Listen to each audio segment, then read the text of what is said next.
ನಮ್ಗೆ 2009ರಲ್ಲಿ ಪ್ರಥಮದಲ್ಲಿ ನಮ್ಗೆ ಬರಗಾಲ ಕಾಮಗಾರಿಕೆ ಇತ್ತು. ಆ ಸಂದರ್ಭದಲ್ಲಿ ಅಮ್ಮನವರು ಅನುಷ್ಠಾನ ಹೊಂದಿರ್ತಾರೆ ಅಂತೇಳಿ ಹೇಳಿದರು. ಅವತ್ತಿನ ಕಾಲದಲ್ಲಿ ನಾವು ಕರೆಸಿ ನಮ್ಮ ಸಂಕಟಗಳನ್ನು ನಾವು ದೂರ ಮಾಡ್ತಿದ್ವಿ.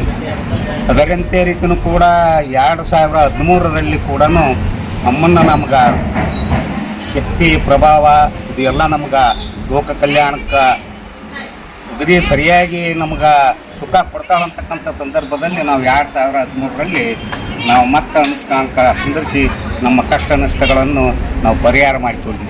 ಆದರೆ ಈಗ ಕೆಲವು ಸದ್ಭಕ್ತರು ಏನಂದರು ಮನೆ ಮಾರು ಅಂತಕ್ಕಂಥದ್ರಲ್ಲಿ ಕೂಡ ಈಗ 2014ರಲ್ಲಿ ನಮ್ಗೆ ಒಂದು ಕಷ್ಟದಲ್ಲಿ ಬಂದು ಕುಂತಾಳಂದ್ರೆ ಈಗ ಆಜ್ಞೆ ಪ್ರಕಾರ ಐತಂದಾಗ ನಮ್ಗೆ ಅನುಷ್ಠಾನ ಮಾಡಮ್ಮ ಅಂತಂತೇಳಿ ನಾವು ಹೇಳಿದಾಗ ಈಗ 9ರಿಂದ ಕಚ್ಕೊಂಡು ಮತ್ತು ಮುಂದಿನ 1ನೇ ತಿಂಗಳಲ್ಲಿ 9ನೇ ತಾರೀಕಿನವರೆಗೂ ಕೂಡ ನಾವು ಆ ವಿಶೇಷತೆಯಿಂದ ಈ ಅಮ್ಮನವರ ಅನುಷ್ಠಾನಕ್ಕೆ ನಾವು ಸ್ಪಂದಿಸಿದ್ವಿ. ಅದಕ್ಕೆ ಈಗೆಲ್ಲ ಈ ಅನುಷ್ಠಾನ ಮುಗಿಯೋದರಲ್ಲಿ ಮಂಗಲ ಆಗೋ ಸಂದರ್ಭದಲ್ಲಿ ಮಹಾತ್ಮರು, ಶರಣರು, ಸತ್ಪುರುಷರು ಮತ್ತು ಯೋಗಿಗಳು ಈ ಅನುಷ್ಠಾನಕ್ಕೆ ಅವರ ಮಂಗಲ ದಿನ ಬರ್ತಾರೆ. ಎಲ್ಲ ಸದ್ಭಕ್ತರು ಬರಬೇಕಾಗಿ ವಿನಂತಿ. ಮತ್ತು ಪ್ರಸಾದನೂ ಎಲ್ಲರಿಗೂ ಸದ್ಭಕ್ತರಿಗೆ ಪ್ರಸಾದ ಇರ್ತದೆ, ಸ್ವೀಕಾರ ಮಾಡಿಕೊಂಡು ಹೋಗ್ಬೇಕಂತೇಳಿ ನಾನು 2 ಮಾತುಗಳನ್ನು ವಿನಂತಿಸುತ್ತೇನೆ.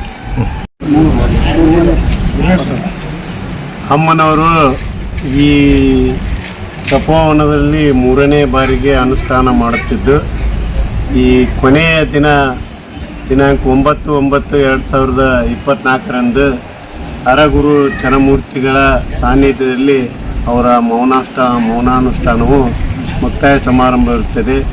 ಎಲ್ಲ ಸಕಲ ಸದ್ಭಕ್ತರು, ಸುತ್ತಮುತ್ತಲಿನ ಗ್ರಾಮಸ್ಥರ ಎಲ್ಲ ಸದ್ಭಕ್ತರು ತಮ್ಮ ಅಮ್ಮನವರ ಆಶೀರ್ವಾದವನ್ನು ಪಡೆದುಕೊಂಡು ಅವರ ಕೃಪೆಗೆ ಪಾತ್ರರಾಗಬೇಕೆಂದು ವಿನಂತಿಸಿಕೊಳ್ಳುತ್ತೇನೆ.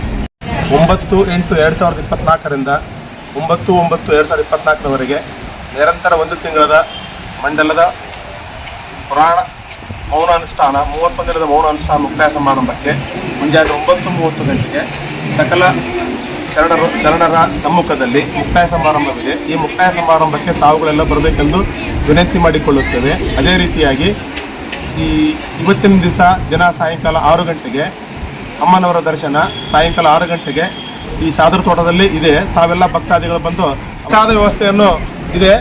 ತಾವು ಈ ಒಂದು ಪುಣ್ಯ ಕಾರ್ಯಕ್ರಮದಲ್ಲಿ ಪಾಲ್ಗೊಳ್ಳಬೇಕೆಂದು ವಿನಂತಿ ಮಾಡಿಕೊಳ್ಳುತ್ತೇನೆ. ಅನುಷ್ಠಾನದ ಉದ್ದೇಶ, ಅಮ್ಮವ್ರದ್ದು ಉದ್ದೇಶ ಲೋಕ ಕಲ್ಯಾಣಕ್ಕಾಗಿ, ರೈತರ ಹಿತಕ್ಕಾಗಿ, ಈ ದೇಶಕ್ಕಾಗಿ ಮೌನ ಅನುಷ್ಠಾನ ಮಾಡ್ತಾ ಇದ್ದಾರೆ.